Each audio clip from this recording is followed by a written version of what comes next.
Unacademy.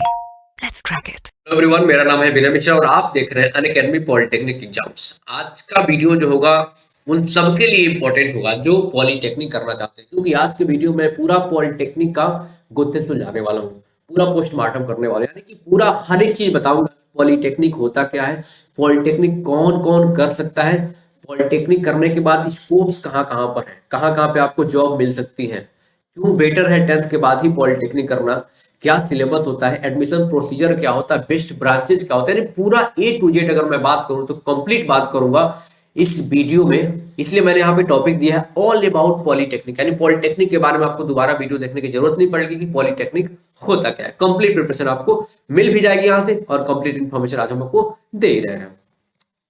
सबसे पहले मैं अपने बारे में बताऊं तो मेरा नाम है विनय मिश्रा और मैं आपको यहाँ पर इस प्लेटफॉर्म पर फिजिक्स और केमिस्ट्री दोनों पढ़ाऊंगा। और अपने एक्सपीरियंस की बात करें, टीचिंग एक्सपीरियंस की, तो 4 साल से ज्यादा का टीचिंग एक्सपीरियंस वो भी पॉलिटेक्निक के ही फील्ड में, यानी कि 4 साल से ज्यादा हो गया हमें पॉलिटेक्निक को बच्चों को पढ़ाते हुए, सरकारी कॉलेज में पहुंचाते हुए। टीचिंग स्टाइल की बात करूं तो कंसेप्ट और ट्रिक आपको दोनों मिलेगा, बिल्कुल घबराने की जरूरत नहीं है। गिवन थाउजेंड्स ऑफ सिलेक्शंस, कई हजार सिलेक्शंस हम लोगों ने 4 साल में दिए हैं। तो चलिए शुरू करते हैं आज की क्लास और बताते हैं आपको कि पॉलिटेक्निक होता क्या है। क्योंकि अगर आप क्लास 10th में है ना, अगर आप क्लास 10th में हो बेटा, तो यहाँ पर आपके पास कई सारे ऑप्शन होंगे और आप कई लोग चिंतित भी होंगे अब 10th के बाद हम करें क्या। एक तो ऑप्शन होगा कि हम 12th कर लें, यहाँ से 11th 12th कर लें। एक ऑप्शन यहाँ से हो जाता है डिप्लोमा का, जिसे हम लोग पॉलिटेक्निक भी बोलते हैं। तो डिप्लोमा करना क्यों बेटर होता है, इसके बारे में पूरा डिटेल में बात करूंगा और क्या होता है डिप्लोमा। आप अगर 10th में है तो आसपास के लोग कहते हो देखो 10th के बाद पॉलिटेक्निक कर लो बहुत अच्छा होगा, और हमें पता नहीं होता पॉलिटेक्निक क्या होता है, तो मैं आपको बताता हूँ।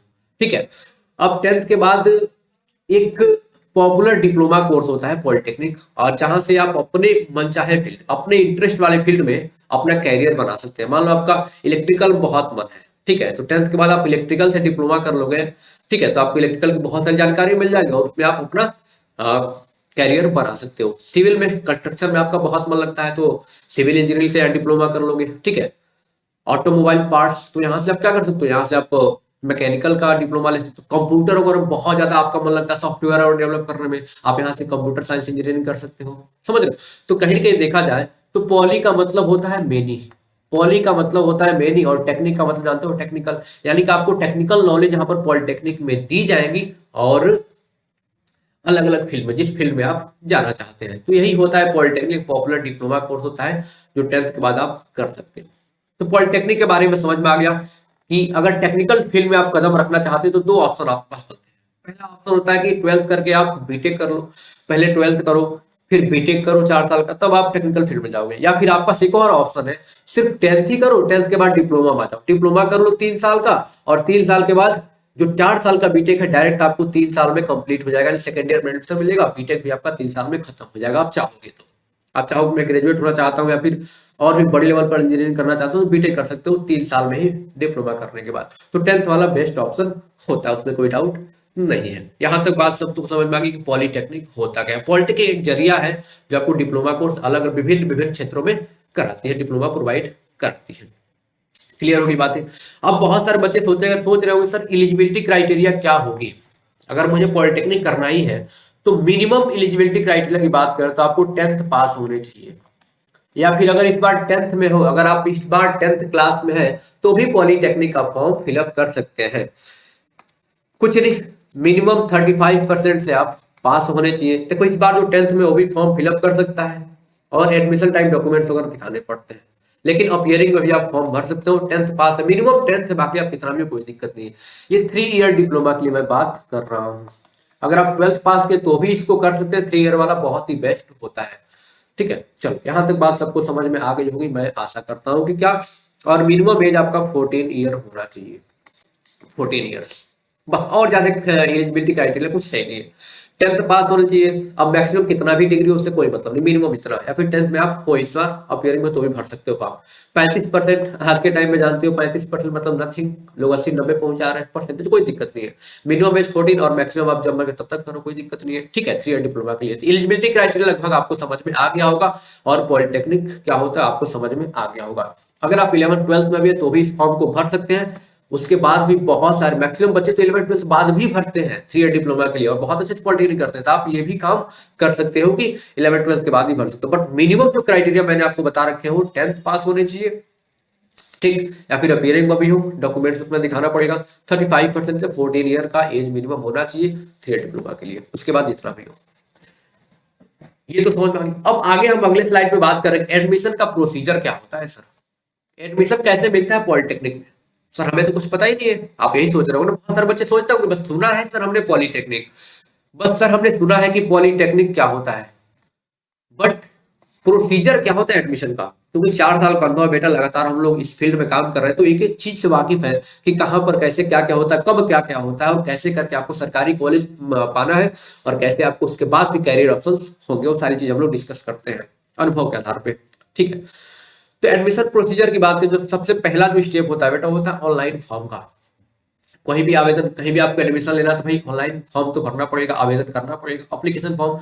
तो ऑनलाइन फॉर्म आपको फिलअप करना पड़ेगा, पहला स्टेप होता है। पूरा मेरे प्रोसीजर आपको कॉलेज में पहुंचाने तक, कॉलेज से डिप्लोमा करने के बाद इसको सब कुछ पूरा इस वीडियो में ही बताऊंगा, कंप्लीट ऑल इन वन होगा ये वीडियो, ऑल इन वन, ठीक है। तो ऑनलाइन फॉर्म के बारे में अगर हम बात करें तो ऑनलाइन फॉर्म आपका आता है, पॉलिटेक्निक की बात करूं तो जनवरी से फरवरी तक, जनवरी से फरवरी तक आपका ऑनलाइन फॉर्म आ जाता है।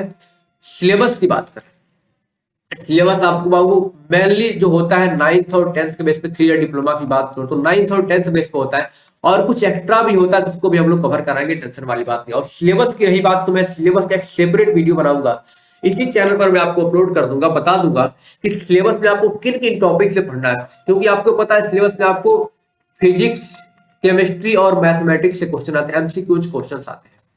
यूपी की बात करें तो 100 क्वेश्चन आते हैं 400 नंबर के, और बिहार का अलग होता है, झारखंड का अलग अलग होता है, ठीक है।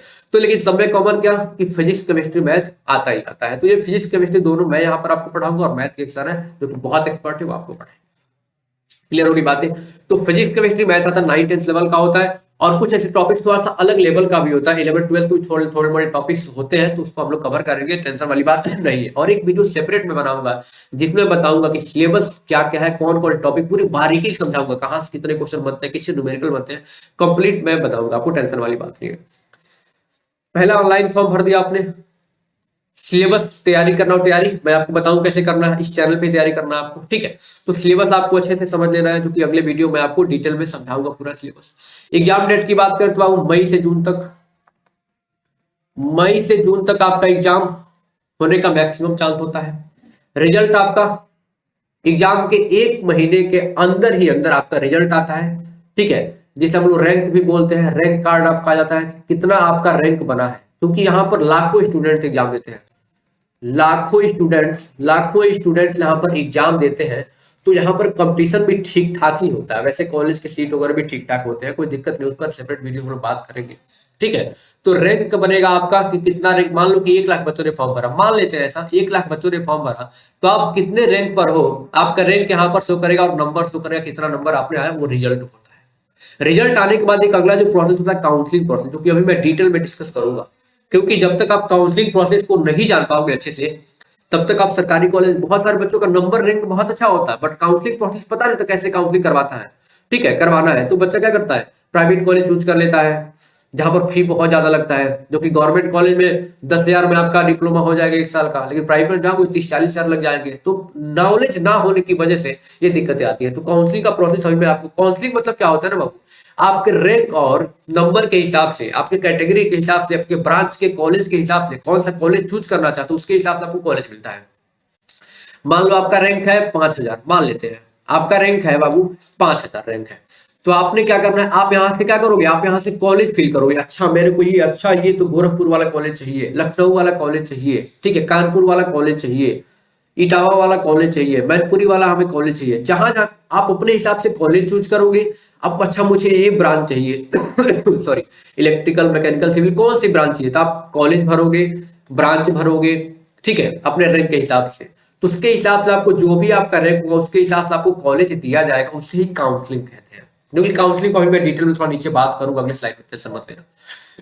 यहाँ पर जैसे मैंने स्टार्टिंग में बताया कि बेस्ट ब्रांचेस के बारे में थोड़ा बात करेंगे हम, ठीक है, क्योंकि ब्रांच ही बहुत मैटर करता है। आप 3 साल का डिप्लोमा कर रहे हो अगर अच्छा ब्रांच आप नहीं ले पाए तो मुझे लगता है कि 3 साल आपका बेकार भी हो सकता है, बट ऐसे बेकार नहीं होगा। मतलब होता है ना कि बहुत सारे ब्रांच का स्कोप होता ही नहीं, हम उसी को लेकर डिप्लोमा कर लेते हैं। ठीक है, तो मैं थोड़ा सा बेस्ट ब्रांच के बारे में इस वीडियो में डिस्कस करूंगा कि कौन कौन से ब्रांचेस बेस्ट होते हैं। कॉलेज फी के बारे में बात करें तो हर पॉलिटेक्निक का अपना अलग अलग होता है, बिहार, यूपी, झारखंड, हर जगह अलग। लेकिन यूपी की मैं बात करूं तो 10 से 12 हजार के अंदर आप डिप्लोमा 1 साल का कर सकते हो। थोड़ा सा 10 हजार कुछ रुपए लगते हैं, मान लो कि इधर उधर करके फी की बात करें तो थोड़ा सा ये रजिस्ट्रेशन फी ये करके लगभग आपका 10 से थोड़ा सा आगे ही पहुंच जाते हैं, 11 हजार तक पहुंच जाता है। जितने आप पॉलिटेक्निक फर्स्ट ईयर कंप्लीट करो, फिर दूसरे साल उतना, फिर तीसरे, एक एक साल का ये फी इतना होता है। ठीक है, बिहार का अलग होता है, हर जगह का अलग होता है। स्कोप ऑफ पॉलिटेक्निक के बारे में बात करेंगे, कहाँ कहाँ स्कोप आपका है पॉलिटेक्निक करने के बाद। तो सबसे पहले थोड़ा सा हम लोग जान लेते हैं काउंसलिंग का प्रोसेस। काउंसलिंग तो आपने समझ लिया, आपने जान लिया कि काउंसलिंग क्या होता है। काउंसलिंग का मतलब मैंने बता दिया था आपको कि काउंसलिंग का मतलब ये होता है कि जैसे हमारा रिजल्ट आया, आपका क्या आ गया, रिजल्ट आया। अब रिजल्ट मतलब क्या, रैंक कार्ड आएगा, आपका रैंक लिखा रहेगा, कितना रैंक है आपका। अब रैंक के हिसाब से आप कॉलेज को फिल करोगे, ब्रांच कौन सा ब्रांच चाहते हो, आपकी कौन सी कैटेगरी है, कितना छूट है, इस सबको ले करके ना बाबू आपको क्या किया जाएगा, आपको मतलब कॉलेज में दाखिला दिलाया जाएगा। इसी प्रोसेस को काउंसलिंग कहते हैं। ठीक है, आप भरोगे, फील करोगे, और काउंसलिंग करते हुए बहुत चीजों को ध्यान रखना होता है, इसलिए मैंने स्टेप बाय स्टेप यहाँ पर लिखा है जो कि मैं आपको बता दूंगा। पहली बात आपको कॉलेज का ध्यान रखना है, कॉलेज का नॉलेज होना चाहिए।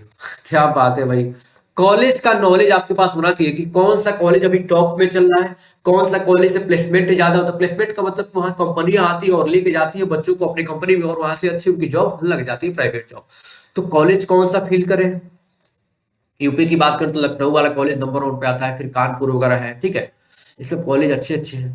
ठीक है, तो कॉलेज के बारे में आपको जानकारी होना चाहिए, कौन सा कॉलेज भरे। कॉलेज में प्राइवेट कॉलेज गलती से भी नहीं भर देना है, नहीं तो फिर एक बार भर दिए फिर परेशान हो जाओगे। इसलिए काउंसलिंग में स्टेप वाइज जब होगा काउंसलिंग तो पूरा डिटेल में बताऊंगा, लेकिन अभी मैंने आपको बता दिया कि कौन कौन बात ध्यान रखना है कि कॉलेज आपको सरकारी ही चूज करना है, प्राइवेट करोगे फिर तो परेशान, अरे सर अब तो बहुत ज्यादा पैसा लग रहा है, 40 हजार लग रहा है, 30 हजार लग रहा है। ठीक है, और सुविधा भी बहुत ज्यादा नहीं है, परेशानी हो जाएगी।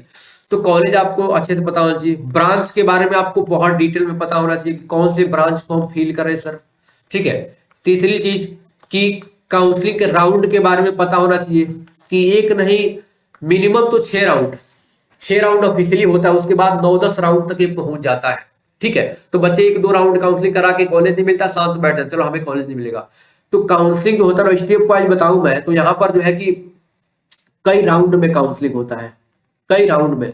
मान लो कोई बच्चा है, इसका रैंक है 5,000, बहुत अच्छे डिटेल में समझा लेता हूँ आपको। 5,000 रैंक है, अगर ये फर्स्ट राउंड में मान लो कि 10 कॉलेज भर देता है, 10 कॉलेज, कानपुर, इटावा, ठीक है, लखनऊ, गोरखपुर, देवरिया, आई समझ में, कई सारे कॉलेज को, कई सारे ब्रांच को फिल कर देता है, लेकिन उसको अभी कॉलेज नहीं मिल पाता है तो बहुत सारे बच्चे छोड़ देते हैं। तो आपको क्या करना है बाबू, आपको रुकना नहीं है। अगर पहले राउंड में नहीं मिला, फिर दूसरे राउंड में भी हमें चॉइस फिल करना है कि कौन कौन से कॉलेज चाहिए। ऐसे करते करते आप जाओगे तो 8-9 राउंड तक आपका ये काउंसलिंग होता है, तो आपको ब्रांच और कॉलेज मिल जाएगा, जो कि हम लोग बताते रहेंगे इस चैनल पर, घबराना नहीं है। पॉइंट टू बी रिमेंबर जो मैंने बताया आपको कि कॉलेज कौन सा चूज करना है, ब्रांच और राउंड का ध्यान रखना है। ये काउंसलिंग प्रोसेस मैंने आपको बहुत डिटेल में लगभग बता दिया। जहां तक बात सबको समझ में आ गई, पूरा मैं डिटेल में लेकर चल रहा हूँ। और भी जिस टॉपिक पर वीडियो चाहते हो कमेंट बॉक्स में कमेंट करके बताइएगा, उस पर वीडियो आपको जरूर ही मैं प्रोवाइड करूंगा, जितने भी नॉलेजेबल वीडियो। अब मेन जो चीज आती है ना बेटा, ये ब्रांच को लेकर के आती है। किस ब्रांच से, तुमने सुना होगा कि सर वो तो इलेक्ट्रिकल इंजीनियर है, वो तो सिविल इंजीनियर है, वो मैकेनिकल इंजीनियर है, वो आर्किटेक्चरल इंजीनियर है, वो कंप्यूटर साइंस इंजीनियर है, ठीक है, वो डेयरी इंजीनियर है, बहुत तरह माइनिंग इंजीनियर है, तो ये तो फलाना ठिमकाना पता नहीं कौन कौन सा, बहुत सारा क्या होता है ना, बहुत सारा ब्रांच होता है, बहुत सारा ट्रेड होता है। ब्रांचेज को हम लोग ट्रेड्स भी कहते हैं।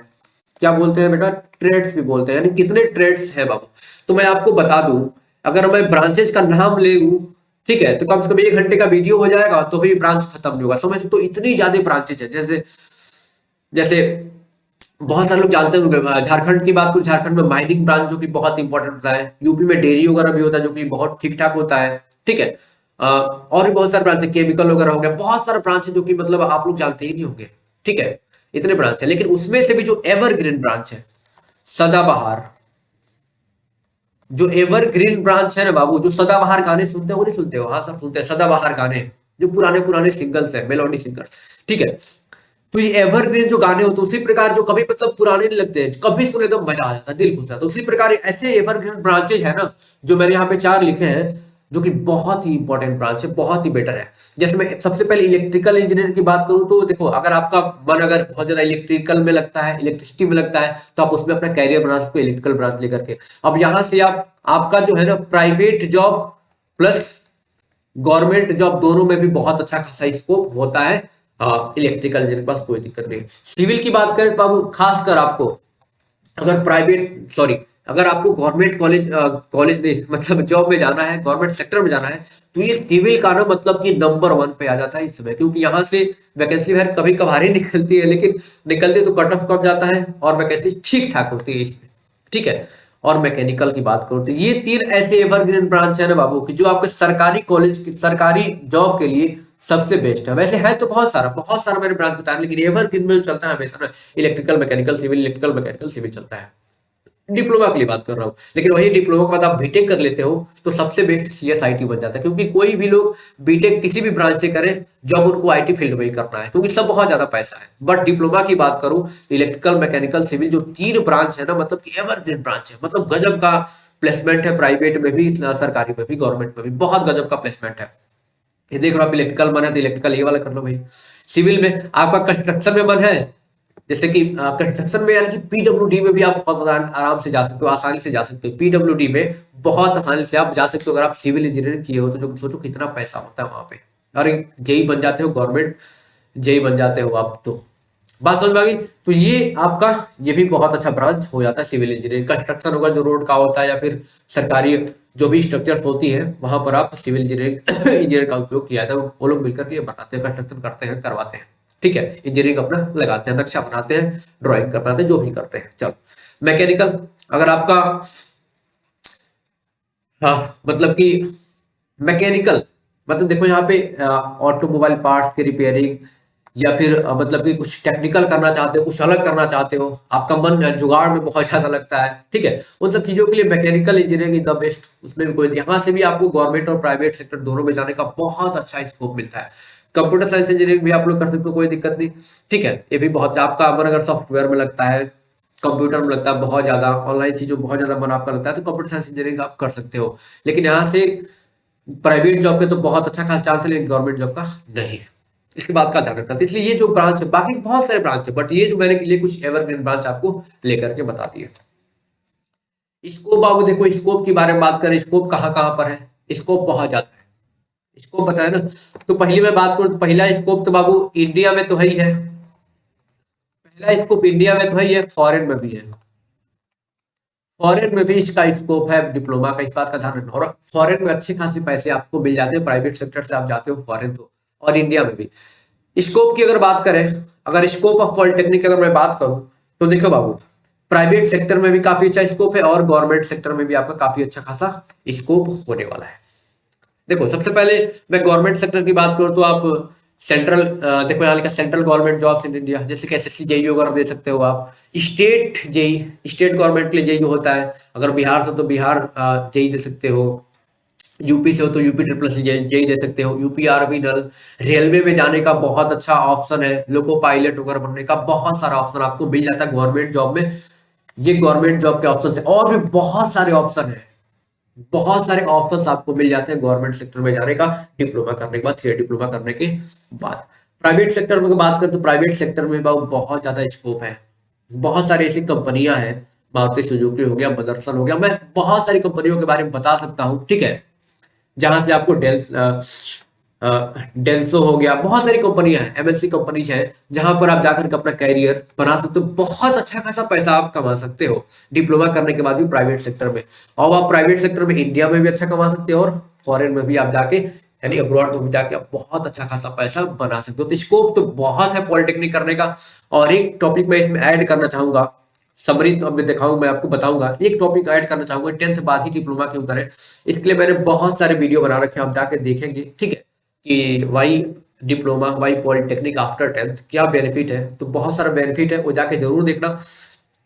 अब ये बात करूं यहाँ पर तो शबरी के बारे में मैंने क्या क्या डिस्कस किया, क्योंकि ये जानना जरूरी है कि मैंने बताया क्या आपको, ठीक है। तो मैंने पूरा डिटेल में पॉलिटेक्निक के बारे में डिस्कस किया, डिटेल में पॉलिटेक्निक के बारे में डिस्कस किया कि पॉलिटेक्निक होता क्या है, एलिजिबिलिटी क्राइटेरिया क्या होता है, कौन कौन कर सकता है, स्कोप क्या है, वो सारी चीजें हम लोग एलिजिबिलिटी क्राइटेरिया और सब बताया हमने।